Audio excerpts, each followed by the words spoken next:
if I'm okay. I don't see the light of day. Looking up to higher ground, thinking that'll be your sweet escape. These days gotta schedule the romance. They say that love is a slow dance. A short bike ride to the crib using no hands. Oh shit, it feel like I'm floating, but I'm falling with both eyes closed when I let the world spin. Testing the water, she got my nerves tense. Back when I ain't even have a purpose, I was so eager to learn some things. Anxiety bring out the worst in me. Society paint me as enemy. My niggas making it by that remedy. I'm more occasional, don't do it regularly. Backs under my eyes, weighing down heavily. Mama been worried, the devil allegedly deep in the plan. Subconsciously wanted it since I was 10. I thought I was sharp on my scroll and my pen think it did. So mama found she to them legs. She told me that's not who I am. But nowadays I put on for the fam, see it when I can. I'm surrounded by my feelings, I'm stuck on a Ferris wheel. I bet I perish with 140 acres. She wants the horse and the carriage, a porcelain portion of garbage. I talk to the mirror, I know that life's not the fairest. I lost my can, I can't pay off the bills with the blessing. I'm sure I relate to the red and pink.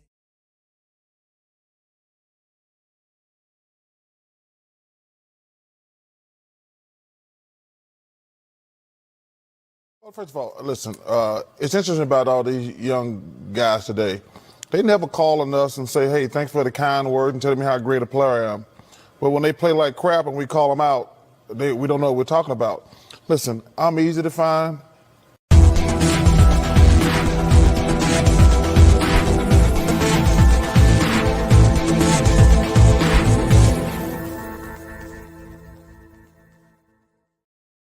What is going on, ladies and gentlemen? It is your host, Nathan Snell of Big Nate Sports Talk Podcast. I hope you're all having a great Monday so far. I hope you had a great day. Hope you had a great first day of school, great day of work. Hope the weekend was great. Hope you had to do something fun. Just hope you had a chance to relax. I cannot believe August is almost over. September is literally over Thursday. We're going to be in September, and then before you know it, it'll be fall. And then you got Thanksgiving, you got Halloween, you got Thanksgiving, then Christmas, and then the New Year. I cannot believe that. It's just crazy. Like, it's just the year's just gone by really fast. In this episode, we are predicting my projection of what the 53-man roster for the Washington Commanders will look like. But before we get into that, there's a few things I'd like to say up front. By now, you should have seen the Baltimore Ravens my projection for the Baltimore Ravens, 53-man roster already uploaded. It should already have been premiered by now.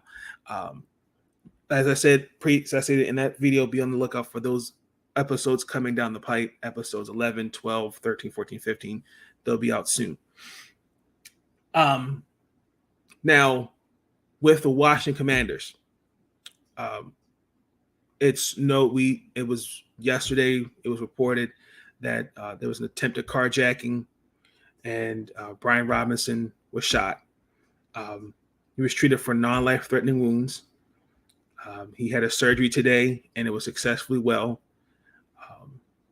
Being on Twitter, he was very appreciative of the support from players, coaches, and just really everybody. Just being supportive. Ron Rivera was at the hospital. Daniel Snyder and his wife, and other members of the Washington Commanders organization were all there. My initial reaction was one, I hope, was he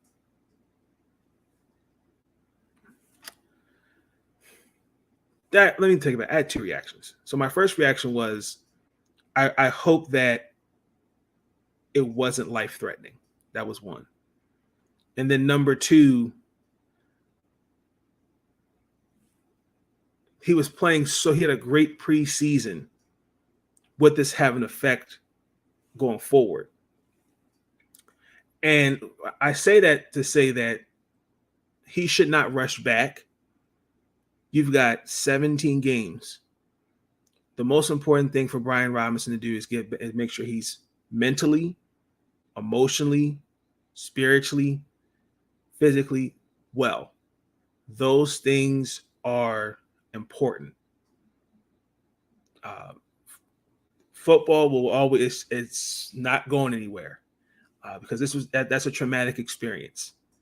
And I know for a fact that they will have all the resources that they will support Brian as he is beginning now his recovery to get back on the football field. So definitely, Brian, take your time. I'm going to continue to pray for Brian Robinson and he will be back on the field. But the most important thing is that he's taking care of himself. That is the most important thing, and I believe he would. And I believe he's doing that. But also, too, more importantly, ladies and gentlemen, just be careful out here. Check on loved ones, check on friends, and just more importantly, just be aware.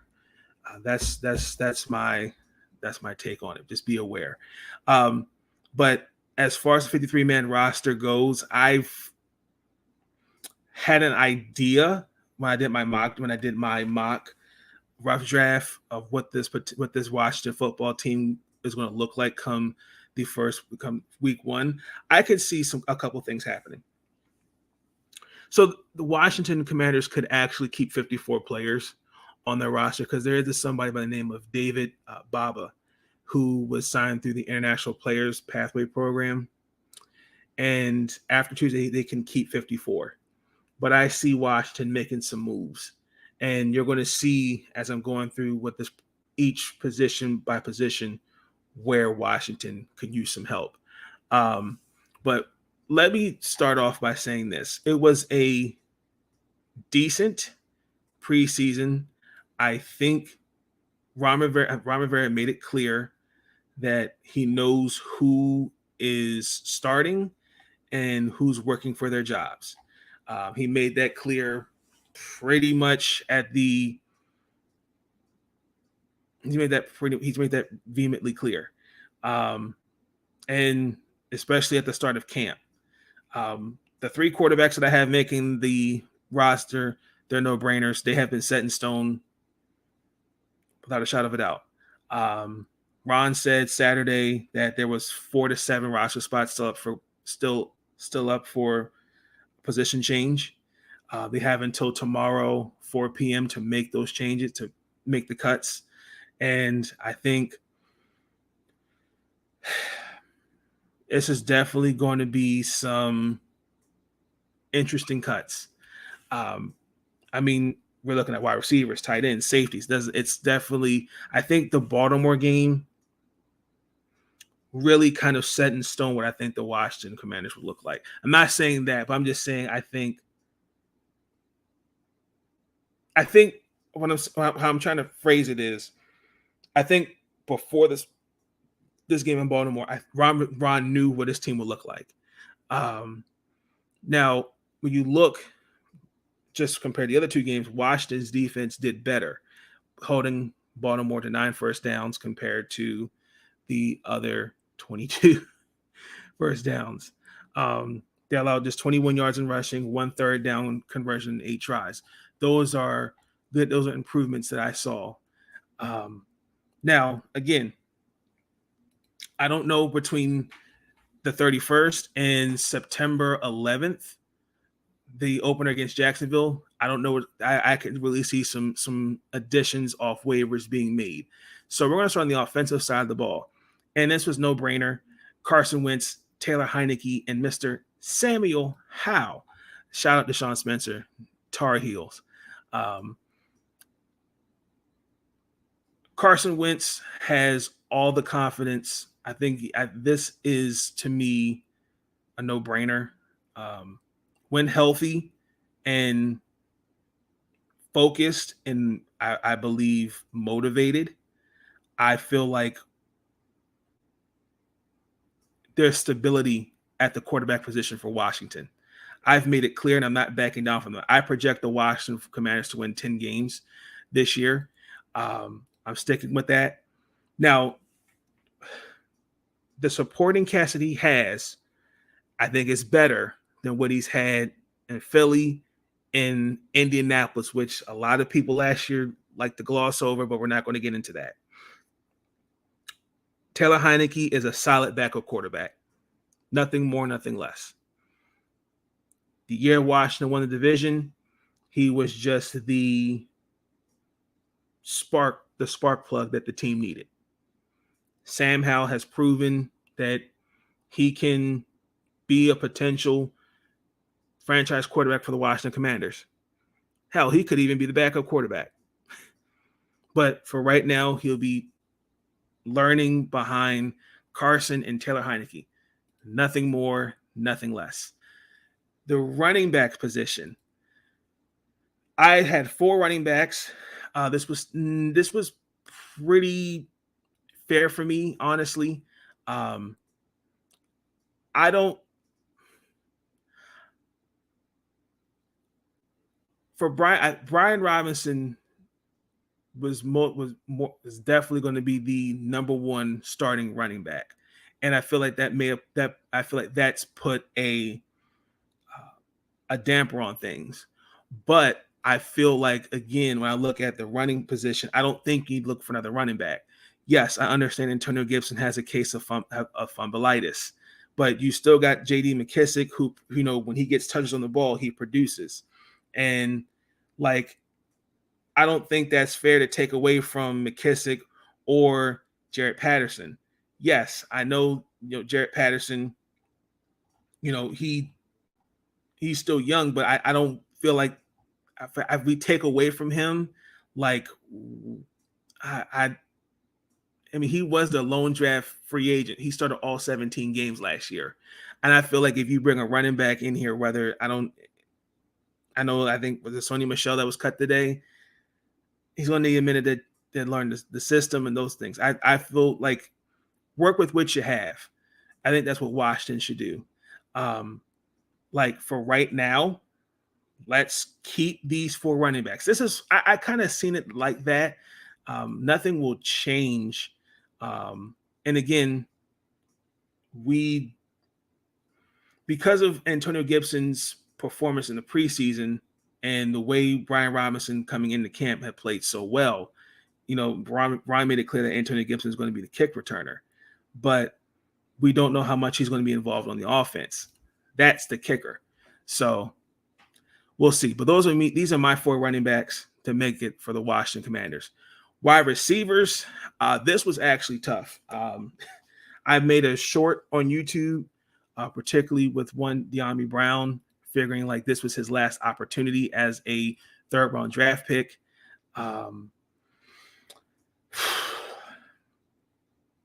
Terry McLaurin, Curtis Samuel, Dobson, and Cam Sims, those are locks. Even though with Curtis Samuel, I still I got to see more. I'm just not sold right now on the, you've given him the money and he's been dealing with injuries. Now, Dobson, I predict that he'll have a decent rookie season. And then you have Cam Sims, who definitely brings value.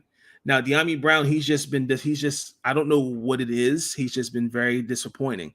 And I thought with his former college quarterback, I thought that would have definitely turned some things around. But I feel like they'll give him one more opportunity to prove himself that he belongs on this team. And then Dax Milliner, he just provides depth and most likely be a punt returner. That's how I see the wide receivers. No disrespect to like Alex Erickson. I prefer to go a little bit with more younger talent, especially where if you've got guys like a Dax Milliner, De'Ami Brown, who have shown flashes of what they can be. Like, I don't want to take that away from them. So when I look at the tight ends next, this is going to be the key. Now, they've battled injuries all summer, and Logan Thomas is off the physically unable to perform list. I believe John Bates is supposed to be back practicing at some point this week. And then you've got Cole Turner. He's been dealing with an injury. I believe it was his hamstring injury. And then the only one that's really is Amari Rodgers. He's an undrafted free agent. He's actually a former college quarterback. And he definitely has, he's very athletic. He has the size. He could definitely make some impact on this team offensively. I think getting Logan Thomas back was big. I wasn't expecting him to come back that fast. And I'm happy he's back. Now, with that being the case, I think what's key is now building up that chemistry with Carson Wentz. And we all know John Bates is more of a blocker. And we all know Cole Turner, like I said, dealing with the hamstring injury, but he definitely can contribute, and Amari Rodgers. So, and if you think about it, if Logan Thomas still, we don't know if he'll be ready by week 1, but you've got Bates, Turner, and Rodgers. So you've got guys that can hold the fort down for sure until Logan Thomas is ready for sure, if he is available for week 1. Offensive line, this was actually not hard to figure out. I decided to stick with building depth at the offensive line. Charles Leno, Andrew Norwell, Chase Rulier, Ty Turner, Sam Cosmi, Cornelius Lucas, Wes Scheitz Welzer, Sadiq Charles, and Chris Paul. No, not the point guard Chris Paul. I just look at last year. Washington dealt with some injuries. I know Turner, I know he's dealing with a quad injury. Rulier, we'll see what he looks like this year, especially coming off that leg injury. And then Sadiq Charles and Chris Paul, they are more of they're flexible. You can put them at tackle, guard, doesn't matter. And I think that's what you need. I tried it. I don't think 10. I think 9 was fair, but this is a whole new offensive line, and I think these guys will do fine. Wes Martin, honorable mention, but I don't see it. I just don't see it. I know they claimed him off waivers, and I don't see it. On the defensive side of the football, start with the D line, Mr.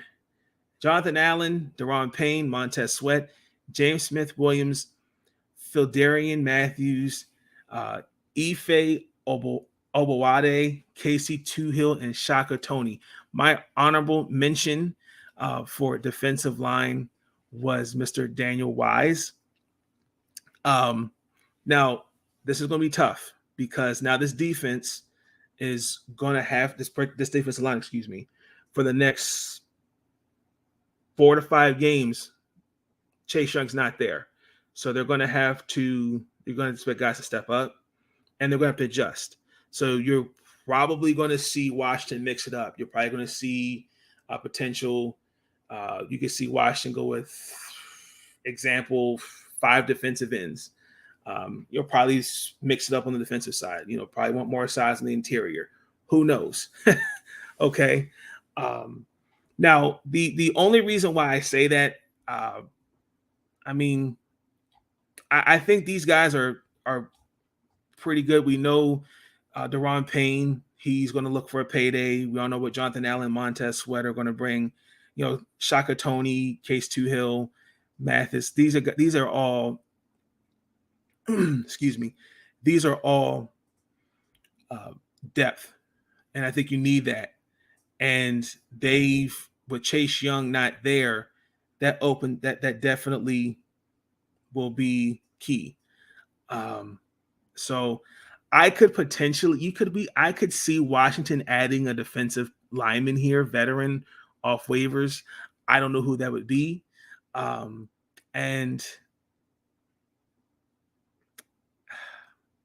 this is an area I'm not going to give this a red flag. I will caution this because I feel like Washington's going to add something to the defensive line until Chase Young comes back. But I feel like this is a good group of defensive linemen you would go with, in my opinion.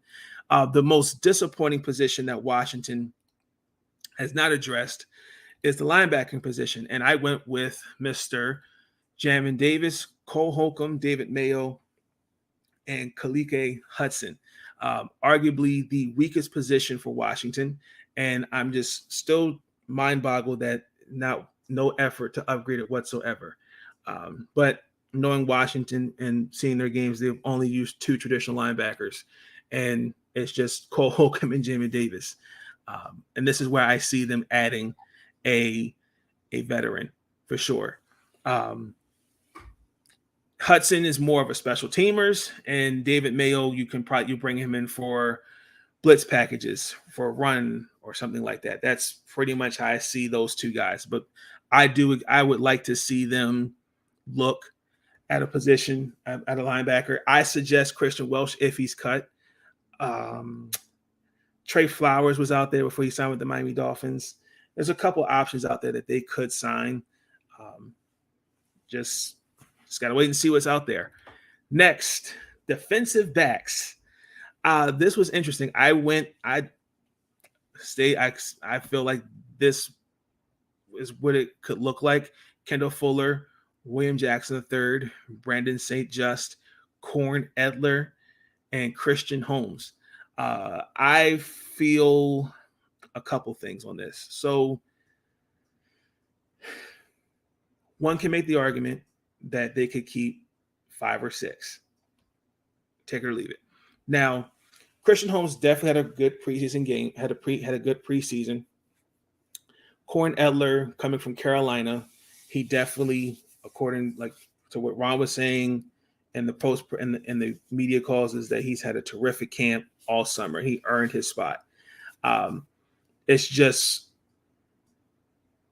Danny Johnson. I know he's a vet, but he has not had the greatest preseason at all, in my opinion.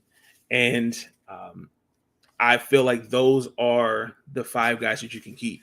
Now, William Jackson III, I'm be honest, like this is his year to prove something, because I don't know. I'm not totally off the wagon, but I'm in the air. We all know Kendall Fuller. He's still developing. St. Just, I'm really curious to see what he looks like in the slot as a corner because of his size. But I think he'll do fine. Christian Holmes most likely could be on special teams, but yeah, who knows? But that's what I think I could see with these 5 corners. The safeties, I'm going with Bobby McCain, Cameron Curl, Derek Forrest, Percy Butler, and Mr. Jeremy Reeves. So we all know that Bobby McCain is going to be the guy to make the defensive, is going to be the guy, the communicator. And Derek Forrest, I think, is a steal for Washington. And Ron Rivera has preached that. Percy Butler will be mostly a good special teams player. And he's not afraid to be physical. And that's something Washington really, really is going to like. And then Jeremy Reeves, again, is just depth. Nothing will change about that. I can't see him being cut. But, I mean, probably Cam Curl's the next one that could get a contract extension. But we all know Percy Butler, they do this with all the rookies, start on special teams and then take it from there. So, and then the special teams unit, Joey Sly Tressway and Mr. Cameron Cheeseman. The only problem is Mr. Joey Sly. He needs to get his leg looked at. I don't know if he needs to need some icy hot or something, because he's definitely a lot of points left out there, especially the opening drive against Baltimore. And he's paid for this year and next year. And looking at the pool of kickers that are currently free agents, they are not that great. So he needs to get his act together. He really, really does. Yes, Joey Sly is a good kicker, but he's definitely he has his moments. So I do expect him to work out the kinks from his perspective. But other than that, I mean, Tressway is the best punter in the game, one of the best, arguably. And then Cameron Cheeseman is a long snapper, so he knows his role. So that is my that is my 53 projected man roster. Like I said, I predict this team to win 10 games. This is now year 3 where I expect something to develop. Same with Baltimore. I'm starting neutral. I'm taking it one game at a time. That's my approach. I don't expect nothing more, nothing less. I don't expect nothing. I just keeping it at a neutral point. Because between now and September, for week 1, this is for all the teams. These teams may look different. But Washington, I could definitely see making some moves, looking to upgrade, looking to find a linebacker. Do you potentially look for a defensive lineman, or are you comfortable with the group that you have currently? That's really it. I do see Washington making the playoffs. I'm just not really right now sold on the NFC East. I'm Philadelphia. I'm not on the wagon right now. Philadelphia winning the division. Dallas, I don't know. I still think Dallas will win at least 10 or more games. I'd say that they'll have a winning record, but I don't know. I'm just not sold on Dallas right now. And then, the Giants, they're obviously rebuilding. So I think this is going to be this team will be good. I do expect to see some struggles, but I think how can I say this? I think Ron knows the plan. I think he now expects it to be put together. And I'm curious to see what it looks like out there for the next 17 games. So with that being said, that's going to conclude the episode. Y'all let me know how your favorite NFL team is doing with preseason, and how do you project your roster, your team to look like this year, and how do you think they'll look? Do you think they'll go to the playoffs? Do you think they'll miss the playoffs or won't even make the playoffs? So, ladies and gentlemen, be tuned in for future episodes. Again, thank you for the support you're giving me and this YouTube channel. It's much appreciated. Again, please like, comment, subscribe. Also follow me on Spotify, Big Nate Sports Talk Podcast. I'm also on Apple, Google Podcasts. Check me out on there. And also, I'd be greatly appreciated if you left a review. As far as the other episodes, they'll be published soon. So in the meantime, my closing message is self-care. Self-care is important. When you self-care, you see it makes you feel better. It makes you feel good. One thing that I'm learning is that if you don't take care of yourself first, you can't take care of others around you. And I think we need to be reminded of that. We are as individuals, we should take care of ourselves first before we take care of other things. That's like going to the grocery store without a grocery list and like, oh, I memorized it, and you come home with opposite what the grocery list said. So it's prioritizing yourself first and taking care of yourself first. And also to just be careful out here. Just be aware. Check on friends, check on loved ones. That's my closing message. But with that being said, that's going to conclude the episode. I will catch you guys on the flip side. Have a good evening. Peace.